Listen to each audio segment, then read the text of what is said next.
Yo guys, my name is Destruct, and today we're going to be reviewing Ratchet and Clank, the remastered original game from the Ratchet and Clank series. And before we get into it, let me just say that I'm a massive Ratchet and Clank fan.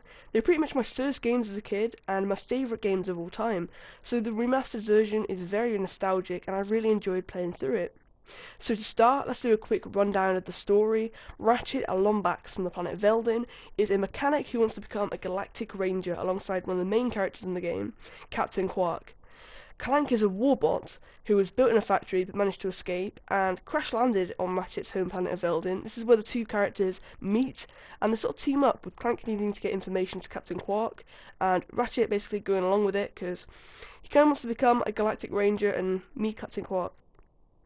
They go on a quest around the galaxy upgrading gear, doing side quests for the side characters, and trying to destroy Chairman Drek and his army of warbots, who are taking resources from different planets to build their ultimate Drek planet.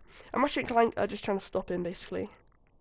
It's a pretty simple and predictable story overall, with some interesting characters like Captain Quark and Skid McMarks. Yes, a wordplay on skid marks, but generally a lot of mediocre and boring characters which haven't been very well developed. This is one of my grudges with the game, as in some missions you're fighting alongside characters who you don't really know or care about, and they're being really pally with you, acting like your best mates or something. There's a lot of loose ends in some of the characters, and this is especially clear in Ratchet and Clank's relationship, as they seem to become best friends after literally a few minutes, without any progression in their characters or scenes which explain more background about them. One of the best things about Ratchet and Clank is its open world style of gameplay, where the game never pressures you into moving on to the next planet, and always leaves every planet open to explore again, meaning areas you couldn't reach previously could be available to access after acquiring new gadgets through the game, adding a lot of replay value.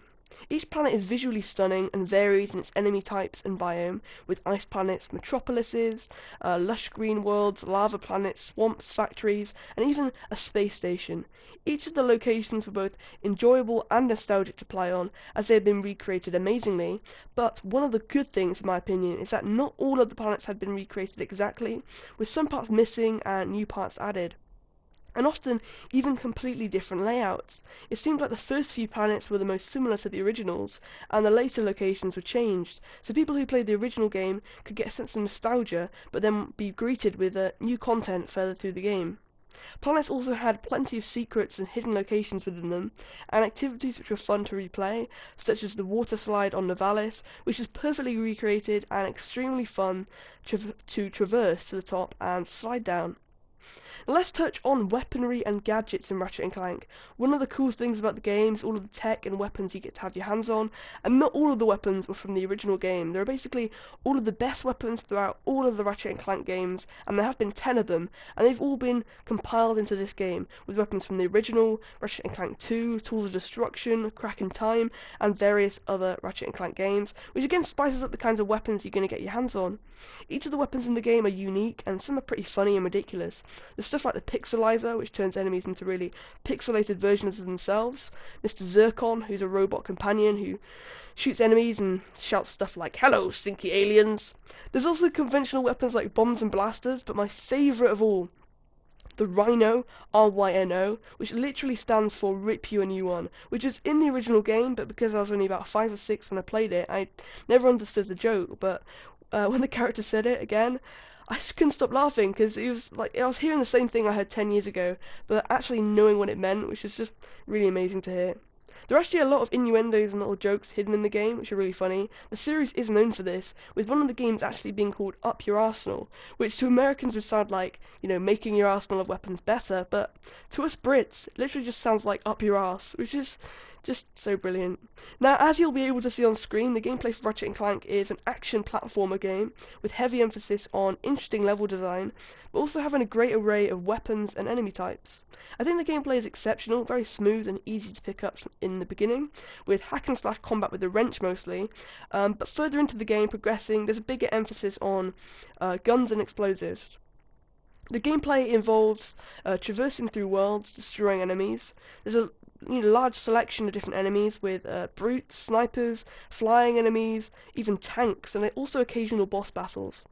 I have a grudge with certain enemies though, as some are obvious bullet sponges, and just waste up your ammo without adding any sense of strategy. I like enemies where you have to actually learn their attack patterns, not enemies which just hover, constantly raining down bullets, because it's just boring to keep ducking in and out of cover, shooting the same enemy over and over again.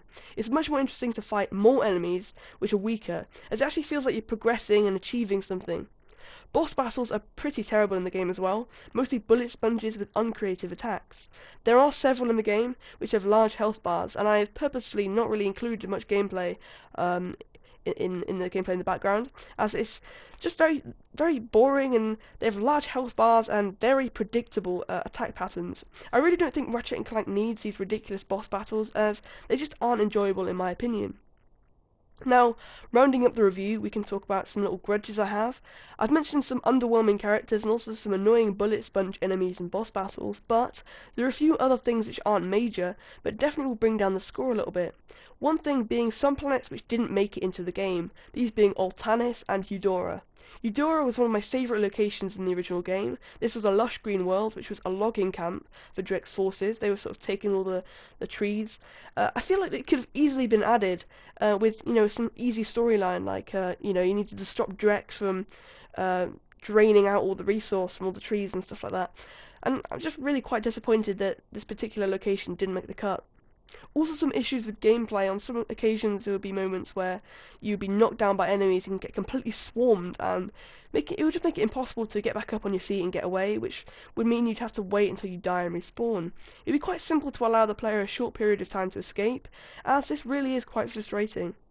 One thing I really wanted included was the option to visit older planets, but face more difficult enemies who are actually at your level. Because obviously, when you visit older planets, by the time you might return, you'd be a lot higher level at that point, and the game would just be too easy. So it'd be really interesting to be able to visit old planets, but rank up the damage that enemies do, rank up their level, and make it more difficult.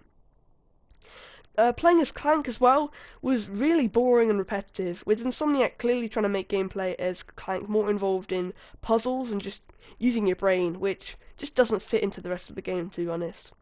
Overall though, Ratchet & Clank has to be one of my favourite games on PS4.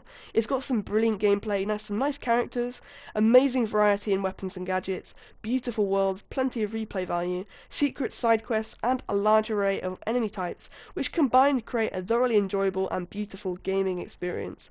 I'm going to rate Ratchet & Clank 8 out of 10. Just some more background info on characters and the removal of boss battles would make this game perfect. That's all I have for this one, guys. I hope you enjoyed my Ratchet & Clank review. Be sure to let me know what you think, and tell me your opinions on the game if you've played it yourself. I will see you guys in the next video. Peace.